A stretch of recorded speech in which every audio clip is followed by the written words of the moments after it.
Velkommen til Transformation og Udvikling i en foranderlig verden. Jeg hedder Charlotte Pontoppidan Weiss og stifter af LeaderHubs. Vi er distributør af The Human Element i Danmark, der er en metode til at udvikle ledere, teams og organisationer.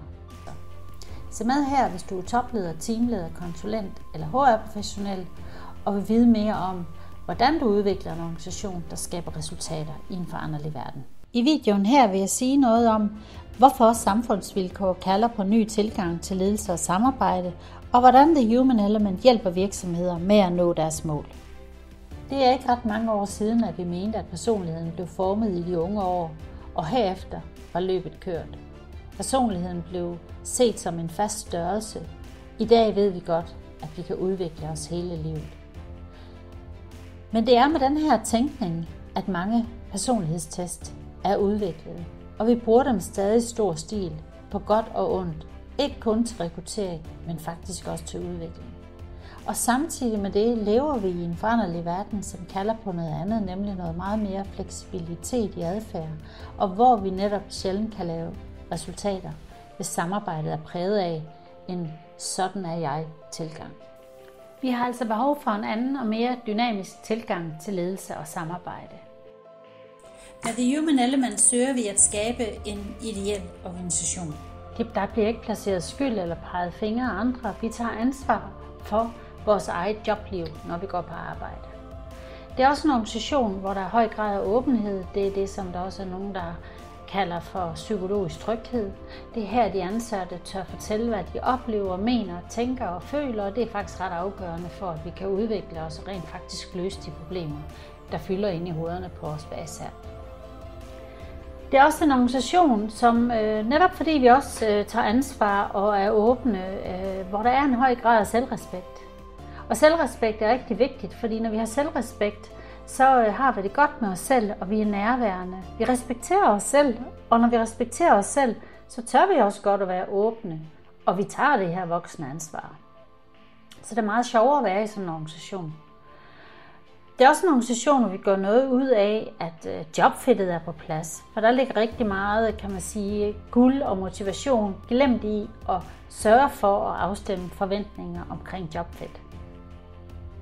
Noget, som også vi gør en del ud af i en The Human Element organisation, det er det her med beslutninger. Det er ret vigtigt, at vi får involveret, når vi laver nogle forandringer, om de er store eller små, at vi involverer dem, der er mest berørt af forandringen, og dem, der ved mest. Når vi gør det, så ved vi, at beslutninger de fører til motivation, og de inspirerer de ansatte til at yde deres bedste, og det betyder også, at magtkampe og silodannelser er reduceret markant. Så i en The Human Element organisation er der personlig udvikling. De ansatte finder glæde i deres arbejde og udvikler sig, og det er også en organisation, hvor lederne går foran som rollemodeller og inspiratorer. De indrømmer deres fejl, usikkerheder. De er åbne, de er rummelige, og de er nysgerrige. Og det betyder også, at man er ret effektiv i sin organisation. Sygefravær, forsinkelser, kundeklager. Alle de her problemer, der opstår i en organisation, og hvor tingene ikke helt går efter en snor, som jo ofte hænger sammen med, at der er noget i samarbejdsrelationen, der ikke fungerer. Det spiller altså bedre i sådan en organisation her. Og det betyder også, at om vi er et hospital, om vi er en produktionsvirksomhed, en serviceorganisation, så producerer vi faktisk bedre resultater. Og det gør vi både opgavemæssigt, menneskeligt og resultatmæssigt. Men hvordan er det så, at vi kommer derhen, hvor vi skaber den ideelle organisation?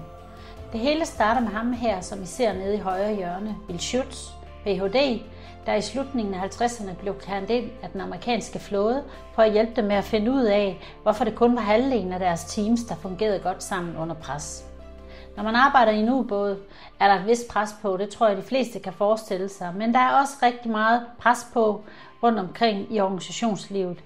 Det kan være deadlines, det kan være forandringer, kompleksitet eller andre faktorer. Schutz forskede og fandt frem til den meget banebrydende og berømte FIRO-teori, der står for Fundamental Interpersonal Relations Orientations, og den fortæller os noget om, hvordan teams samarbejdsdynamik vil komme til at fungere, og om de vil få succes under pres. Han fik faktisk løftet de tidligere 50% succesrate til en succesrate på 75%. Men Schutz var ikke tilfreds. Han var blevet mere nysgerrig på, hvad det er, der holder mennesker tilbage fra at udfolde sig og leve det liv, de ønsker. Og efter 10 år genbesøgte han FIRE-teorien, som han reviderede og kaldte element B. B står for behavior, eller på dansk adfærd. Og han brugte resten af sit liv på at udvikle The Human Element, som altså er en metode til at transformere mennesker, teams og organisationer, så de udfolder deres menneskelige og forretningsmæssige potentiale. Det hedder The Human Element, fordi metoden indeholder elementer, der kan bruges til at arbejde med netop alle de menneskelige elementer i en organisation, som kan stå i vejen for, at vi når vores mål. Siden har The Human Element bredt sig til hele verden, og i LeaderHubs anvender vi med stor succes metoden, som vi også kombinerer med andre metoder. The Human Element består af et internationalt community af konsulenter, der løbende udvikler og forfiner metoderne. Lad os komme tilbage til FIRE-teorien, som Will Schutz blev verdensberømt for, og som han siden videreudviklede til det, der i dag hedder Element.